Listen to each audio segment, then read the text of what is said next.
Halo, apa kabar? Saatnya Anda menyimak berita Medan bersama saya, Auriga Agustina. Sejumlah berita menarik akan kami sajikan untuk Anda. Berikut 3 berita utama hari ini. Kebakaran hutan dan lahan terjadi di kawasan perbukitan Kabupaten Samosir, diduga karena puncak musim kemarau. Penyerangan terhadap petugas dan pembakaran mobil damkar terjadi saat penertiban bangunan XPTPN 2 di Kabupaten Deli Serdang.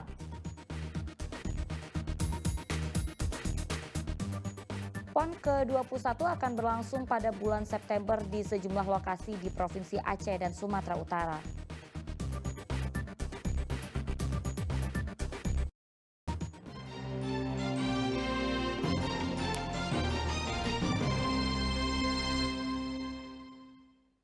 Informasi pertama untuk Anda, kebakaran hutan dan lahan terjadi di kawasan perbukitan Kabupaten Samosir. Kebakaran diduga karena api yang muncul dari lahan yang kering akibat kemarau panjang. Musim kemarau panjang ini diperkirakan akan terus berlangsung hingga bulan Agustus pada minggu kedua. Diduga karena lahan yang kering akibat kemarau panjang, hutan di perbukitan desa Siparmahan, Kecamatan Harian, Kabupaten Samosir, kembali alami kebakaran. Lahan kekeringan berpotensi memicu kebakaran lahan di perbukitan kawasan Danau Toba ini pada Selasa siang kemarin. Pemerintah daerah dan masyarakat Kabupaten Samosir diharapkan untuk waspada menghadapi musim kemarau yang menjadi ancaman pemicu terjadinya kebakaran hutan. Kalau di musim puncak kemarau ini adalah udara terasa kering dan itu kita pantau sekitar kelembabannya antara 50 sampai 60%. Artinya itu tingkat kekeringannya itu mudah kebakarnya itu cepat. Sebelumnya diketahui sudah 2 pekan ini kebakaran hutan dan lahan di perbukitan kawasan Danau Toba Samosir terjadi. Hutan tersebut masuk dalam kawasan di 6 desa, 3 kecamatan di Kabupaten Samosir. Kondisi musim kemarau yang sedikit hujan ini akan berlangsung hingga bulan Agustus di minggu kedua. Udara yang terasa kering membuat kelembaban udara hanya mencapai 60%, menjadi potensi pemicu kebakaran yang terjadi dengan cepat. Inasmara melaporkan dari Kabupaten Samosir. Petugas Satuan Reskrim Polrestabes Medan menangkap 4 orang yang terbukti melempar botol dan batu ke arah petugas keamanan saat penertiban bangunan tidak berizin di Kabupaten Deli Serdang.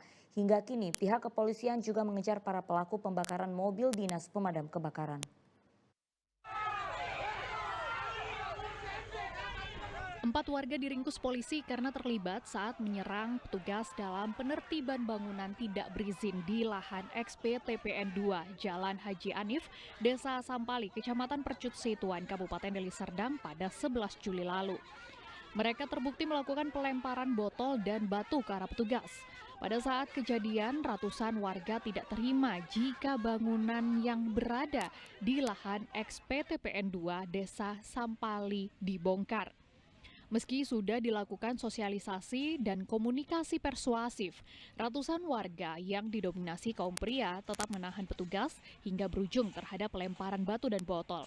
Tidak sampai di situ, warga juga melempar bom molotov ke arah mobil pemadam kebakaran, hingga 1 unit mobil dinas pemadam kebakaran milik Pemkab Deli Serdang hangus terbakar.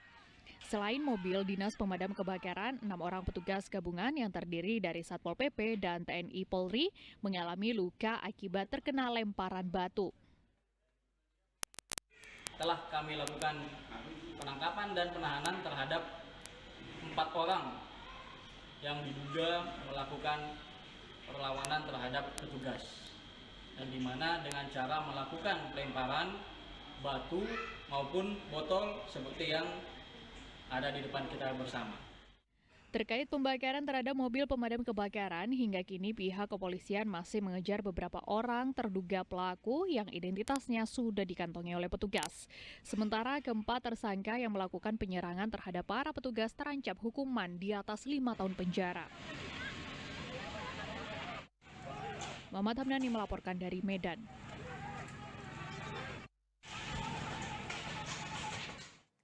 Firdaus Sitepu ditetapkan sebagai tersangka terkait kasus pelemparan bom Molotov ke salah satu rumah seorang wartawan di Kabupaten Deli Serdang.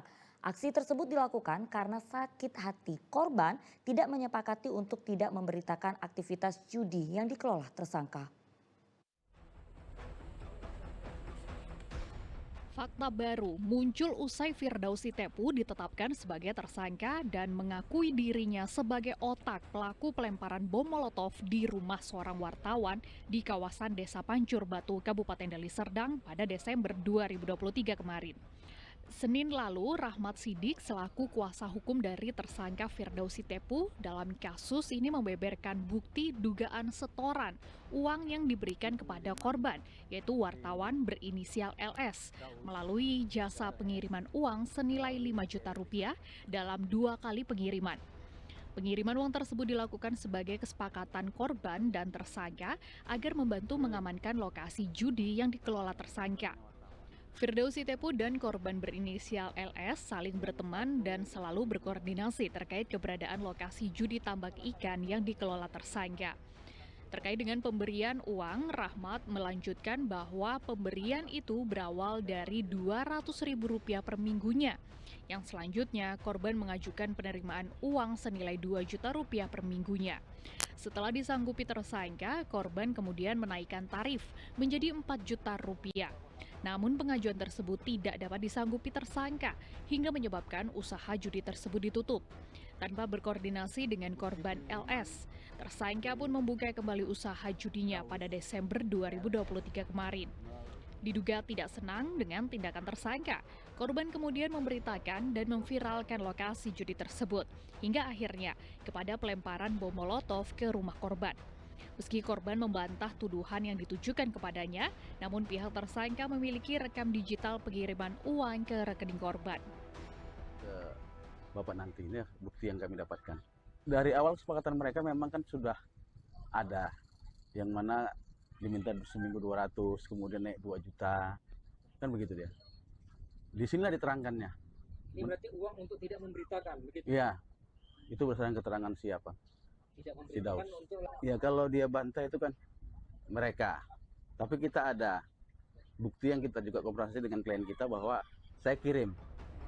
Tersangka berharap ada penindakan terhadap korban yang juga dapat dinilai bersalah di mata hukum. Muhammad Hamdani melaporkan dari Kabupaten Deli Serdang. Petugas Satuan Reskrim Polrestabes Medan menangkap 1 dari 2 orang pelaku pencurian di kawasan Medan Tembung. Dalam aksinya, pelaku berhasil membawa kabur perhiasan dan uang tunai milik korban senilai 60 juta rupiah. Diketahui juga ternyata pelaku merupakan residivis dengan kasus yang sama. Aksi pencurian perhiasan dan uang tunai terjadi di kawasan Jalan Bayangkara, Kecamatan Medan Tembung. Pelaku mengambil kesempatan karena jendela rumah korban tidak terkunci. Ia memasukkan tangannya dari sebuah lubang dan kemudian mengambil tas milik korban yang berisikan perhiasan serta uang tunai senilai 60 juta rupiah. Mengetahui hal tersebut, korban kemudian melaporkan kejadiannya kepada pihak kepolisian. Pelaku diketahui berinisial AS. Ia merupakan residivis atas kasus yang sama dan sudah 3 kali menjalani persidangan. Itulah dia melihat kelengahan daripada masyarakat atau warga yang tidak mengunci rumah dan jendelanya, menjadi kesempatan buat para pelaku mengambil. Di sini pun kami menghimbau kepada masyarakat untuk selalu memeriksa dan mengecek semua kunci, baik itu kunci pintu maupun kunci jendela, supaya kejadian seperti ini tidak terulang. Kini petugas masih mengejar 1 pelaku lainnya yang ikut terlibat dalam aksi pencurian tersebut. Tersangka dikenakan pasal 363 KUH pidana dengan ancaman kurungan penjara di atas 7 tahun. Muhammad Hamdani melaporkan dari Kota Medan.